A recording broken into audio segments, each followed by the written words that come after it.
자, 여러분 안녕하세요. 오늘은요, 아랫배가 아프다라고 하는 주제로 말씀드리도록 하겠습니다. 이 배가 아픈 거 중에서도 아랫배가 아픈 거는 조금 다릅니다. 아랫배가 아픈 것은 압축이 좀 되는데요. 그러니까 배가 예를 들어서 배꼽이고 이렇게 있으면은 아랫배 여기 정도를 이제 얘기를 하는 거죠. 이쪽에 있는 장기를 생각을 해보는 거예요. 요 안에 뭐가 들어있을까 하면 장기가 이제 3개밖에 없거든요. 방광, 소변을 저장하고 있는 곳, 그 다음에 장, 대장이 되겠죠. 그 다음에 이제 뭐 산부인과 여성분 같은 경우 산부인과적인 자궁이라든지 뭐 이제 난소라든지 이런 게 이제 이쪽에 이제 카테고리에 있습니다. 그래서 요 3가지를 생각을 하면 되는데, 오늘 오신 환자분은 한 40 젊은 여성분이셨어요. 40세 정도 되는 여성분이셨는데 오셔가지고 아랫배가 아픈데 그래요? 그러면은 뭐 이렇게 말을 좀 제가 시작을 하려고 하니까 본인이 이미 방광염으로 치료를 했다는 거예요. 며칠 전에 치료를 했는데 방광염을 오랫동안 알아가지고 자기가 이 방광염에 대해서 잘 알고 있고, 이런 분 되게 많습니다. 이게 방광염 계속 오는 그런 분들 되게 많아요. 그래서 자기가 잘 아는데 이번에는 이상하게 치료를 해서 소변 검사가 깨끗해졌다고 하는데도 계속 좀 이게 아랫배가 아프다.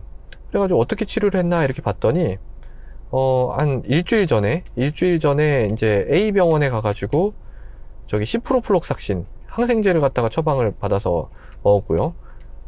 저는 이제 이거 안 씁니다. 저는 이제 안 쓰는데 이게 효과는 좋아요. 그래서 이 퀴놀론이라는 제제인데, 제가 아마 언제 퀴놀론의 부작용이라는 주제로 저기 유튜브 영상을 한 게 있을 거예요. 그거 한번 보시면 도움이 될 텐데, 이게 일단 1차 약제로는 안 쓰게 돼 있는데 어쨌든 이 병원에서 요걸 드셨고, B병원에 이게 이제 하고 계속 아프니까 B병원에 갔는데 B병원에서는 오플록삭신을 줬어. 네, 오플록삭신을 한 4일 줘가지고 요거 지금 드시고 이제 저한테 온 거예요.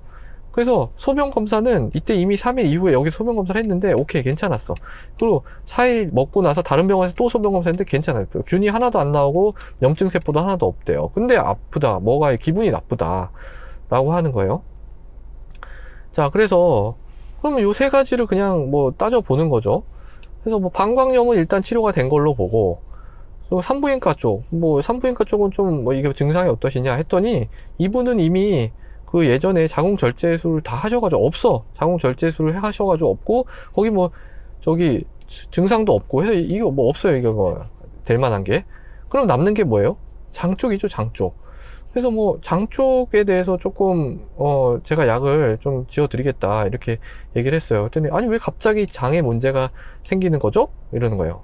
그래서 생각을 좀 해봤죠. 그랬더니 여러분 여기서 왜 장에 이렇게 문제가 생길 수 있을까요? 한번 생각해 보시면, 제 방송을 아마 꾸준히 보셨으면은 아마 생각을 하실 수 있을 겁니다. 한번 포즈 눌러놓고 한번 생각해 보시겠어요?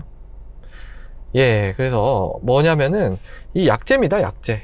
예, 약제. 이 항생제를 먹게 되면은 어떤 일이 발생하냐면, 여러분 그 장에 있는 균들이 싹 다 죽어나갑니다. 장에 이제 균들이 이렇게 서식하고 있거든요. 이게 좋은 균들, 우리의 소화랑 이런 흡수를 돕는 이런 균들이 서식하고 있는데, 항생제를 먹으면 그 방광염에 있는 그 균만 죽이면 좋겠는데 그게 아니고 그냥 이 장에 있는 균도 싹 다 죽어버려요. 그럼 뭔가 환경이 변하죠. 환경이 변하면서 새로운 균이 와서 자리 잡는 데까지 시간이 좀 걸립니다. 그때까지 뭔가 계속 좀 불편한 느낌이 있을 수밖에 없어요. 설사 같은 것도 조금 있을 수가 있고. 그래서 이분한테 여쭤봤더니 자기가 원래 변비가 있었는데 생각해보니까 변이 좀 무름변이 계속 나온다는 거예요. 그래서 그런 것도 하나의 힌트가 될 수 있겠죠. 그래서 그런 걸 이제 설명을 드리고 장약을 처방을 드렸어요. 장약을 처방을 드리고 이제 뭐 며칠 후에 다른 정형외과 들러가지고 이제 오셔가지고 괜찮아졌다, 감사하다 이렇게 저한테 얘기를 해주셨는데, 제가 이제 드리고 싶은 말씀은 뭐냐면, 이분은 제가 진단하고 치료한 걸까요? 그러니까 이 구조에 대해서 한번 다시 얘기하고 싶은 겁니다. 증상이 있을 때 진단을 하고 딱 치료를 하는 이런 프레임이 이제 보통 생각을 하는데, 그게 아니죠.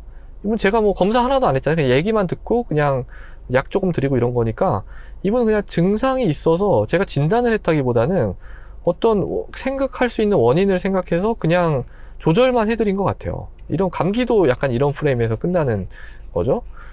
그래서 이걸 뭐 거창하게 진단해서 치료한 게 아니고 그냥 이건데, 이런 것도 이제 굉장히 중요하고 의학의 한 영역이다라고 이제 생각을 합니다. 그리고 이게 아닐 수도 있죠. 제가 완전히 다 틀렸을 수도 있어요. 아무것도 아니었을 수도 있어요. 그런 경우에는 이제 뭐 그냥 시간이 지나서 좋아졌을 수도 있는 거죠. 예, 여러 가지 가능성이 있을 것 같습니다. 자, 그래서 오늘은요, 아랫배가 아프다라는 주제로 말씀드렸습니다. 경청해 주셔서 대단히 감사합니다.